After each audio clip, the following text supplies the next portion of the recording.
Okay. Thought I'd just kind of sit down and have a little discussion about stuff.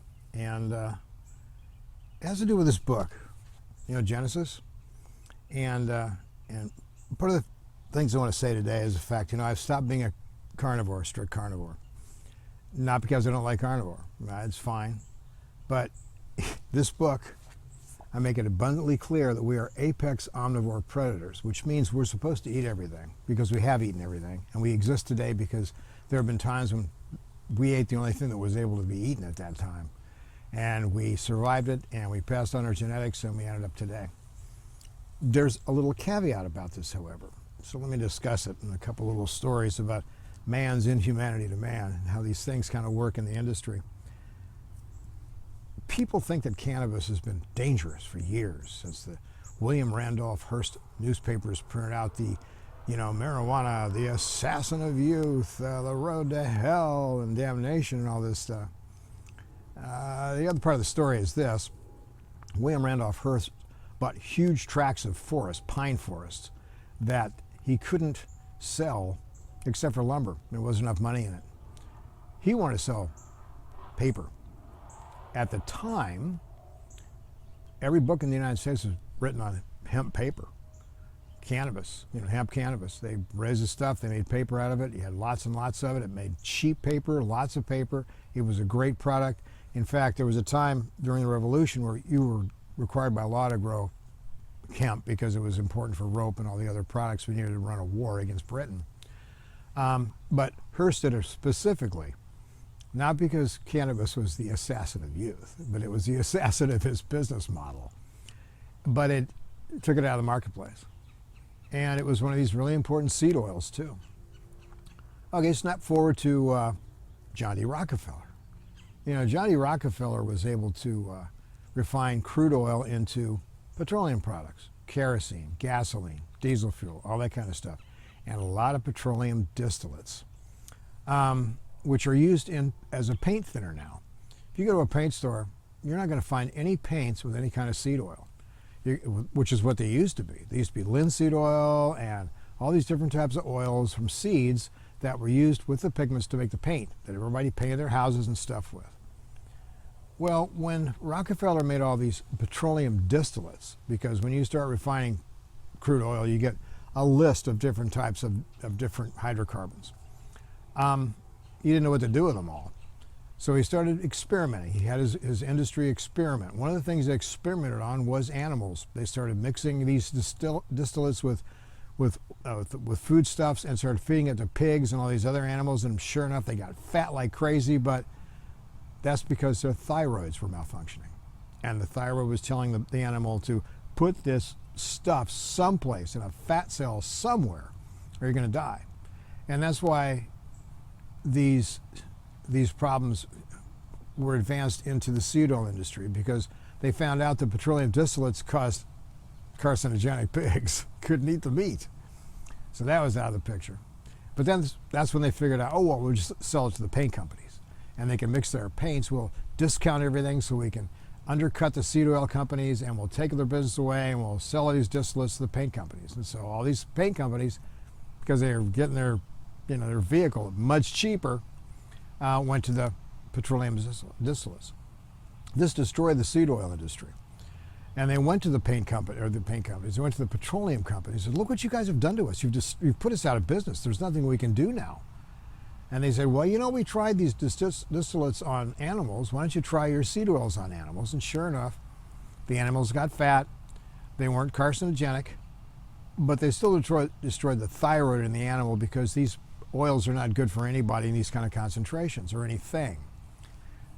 So the seed oils were fed to the pigs, and then over time, these same oils, these canola oils and all this stuff that were only fed to animals, were released to people. And we see this huge increase in obesity in the human population. And that gets down to one of the reasons I'm careful about carnivore, because they feed this stuff to pigs and cows and anything in a controlled feedlot, where they're feeding them tons of corn, which these animals are not supposed to eat, and they're mixing up with soy oil and canola oil and all this other stuff because it malfunctions their thyroid. They end up making tons and tons of fat, which marbles up the meat, which makes it more heavy, so the weight is increased before it's slaughtered. They have to slaughter it in 3 months, otherwise it's going to die from eating these seed oils. That's why they're putting those lots. So when people say, you know, I eat carnivore, I go to the grocery store and I buy a ribeye steak and all this stuff, was it a grass-fed, grass-finished ribeye steak? Or was it a ribeye steak fed in these feedlots where the fat is loaded up with these really bad seed oils that are probably really bad for your thyroid and really bad for your weight control issues? So yeah, this is why I've gone back to Neogenesis, why I wrote the book. We started out, you know, eating the leftovers from large animal kills. So whatever meat was left, we bust the bones open, eat the bone marrow and that stuff. But what that did was, we're the only monkeys that apparently did that, because we're the only monkeys with this huge cranium. And because of that, we were able to invent spears and sticks and go out and kill animals ourselves, because in the beginning we were too small. We had to wait until big animals were killed and we could just eat what was left.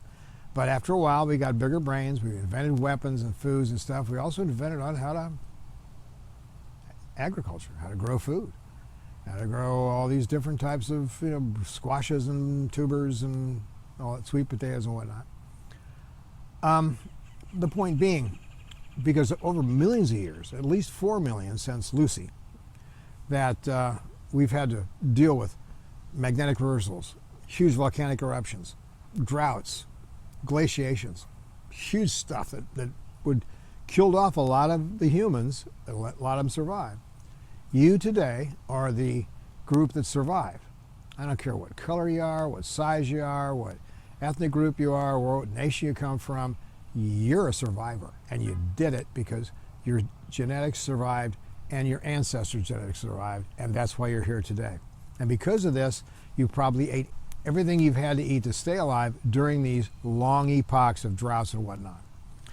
So there's where we sit. We need to be very careful about what we eat. We can't eat industrialized seed oils, nut oils, vegetable oils. They're really bad for us. Canola, soy, corn, all this stuff.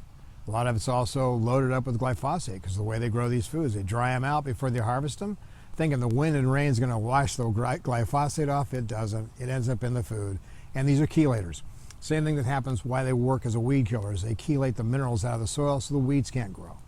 And it'll chelate the same minerals out of you so you can't grow. It's bad news. It's also bad in the liver and how you actually decontaminate stuff. It derails that action. Bad news. Read up on Stephanie Seneff and what she's found out about glyphosate. But again, this book is a great book, not just because it says you're an apex omnivore predator. It shows you how to grow muscle, grow bone, restore your strength and your stamina and your metabolic rate, and how to do it quickly. 3-minute workout. If you do it right, it only takes you 3 minutes of heavy lifting. I don't care how long you're in the gym. It's just the actual time you lift weight is only about 3 minutes, and it will grow muscle on you. You're not going to be a Mr. Olympia. You're just going to prevent sarcopenia and osteoporosis, which is really important. So that's my message today, is that no, I'm not a strict carnivore anymore. I tried it, because I like to try everything for you guys. I sometimes wonder if Jordan Peterson and Michaela Peterson, if they would have dry fasted and maybe gotten rid of something that they'd absorbed that's causing these allergies to the different foods that made them only default back to the meat-only diet, you might not have had to do that. I don't know. If you know Jordan or Michaela, have them get a hold of me. I'd love to talk to them about dry fasting, because it could be a solution that they've never considered, because most people don't even know about dry fasting. You do, and that's good.